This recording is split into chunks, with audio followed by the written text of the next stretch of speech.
Yeah, they're feeling great. They're upbeat. Tournament time, weather's been great. Yeah, it's a really upbeat group.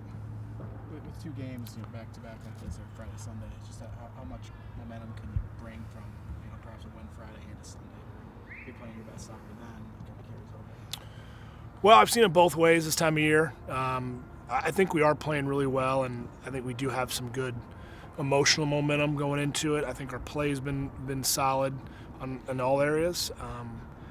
But I think there's still more in there, which excites me. I don't think we've still played at our best, and I think we're fine-tuning some things.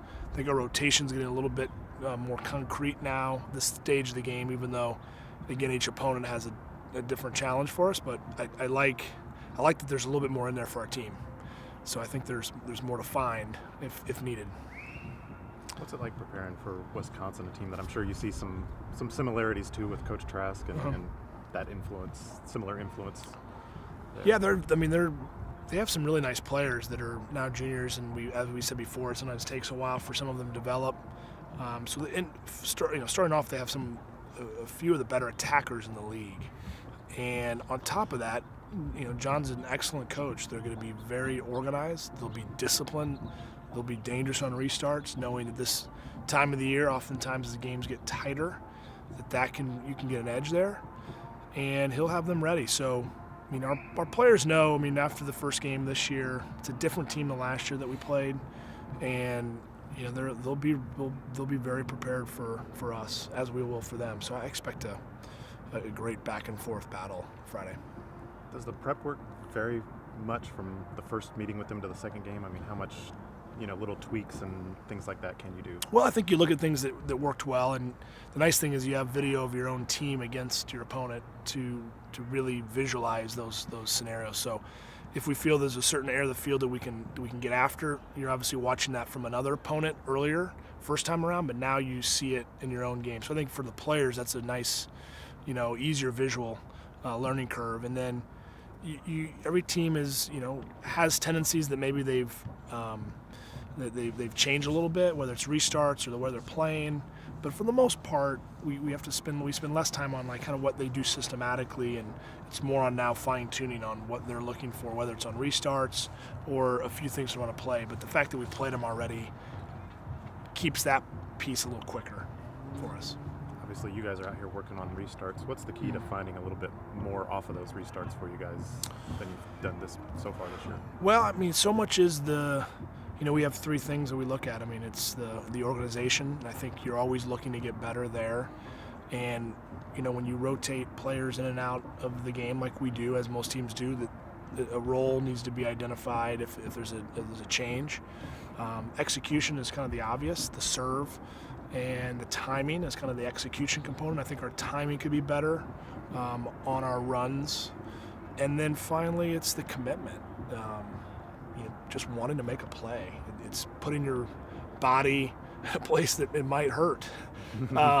And we say it all the time, you got to put your body in the line, both sides. So that third piece, it's much easier when you're playing for a title as a player to put everything you have into a play, and knowing that this might be the play that wins us the game. So I think we've had good lessons this year on things that we didn't get burned on, but that could have been the difference, or a small detail on, the penalty kick, organization, the Butler game. If we're not organized properly, we don't score that goal. And it's as simple as it is, we don't win that game. And I think they learn from those moments and go, okay, we've got to stay locked in and organized, knowing that the what if, the second ball, whatever all the reasons are, that we're putting ourselves in the best position to be good on those.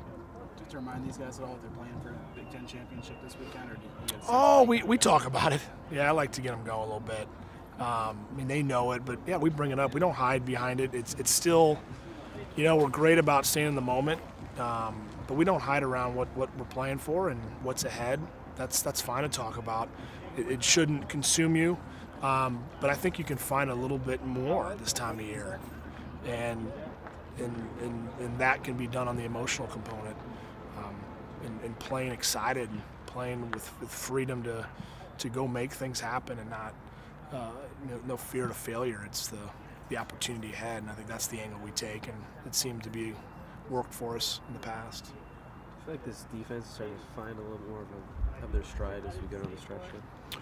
Defensively, I think we've been good all year. I think we have gotten we have some new options, I should say, with Timmy's performance. It gives us a little bit more size. It gets us another threat on both sides for restarts, and gives a different distribution component out of the back. We can move Billy around a little bit. Reese Buckmaster's been good in the back. I feel really good on our kind of what the game needs to make changes, just like we did against Northwestern.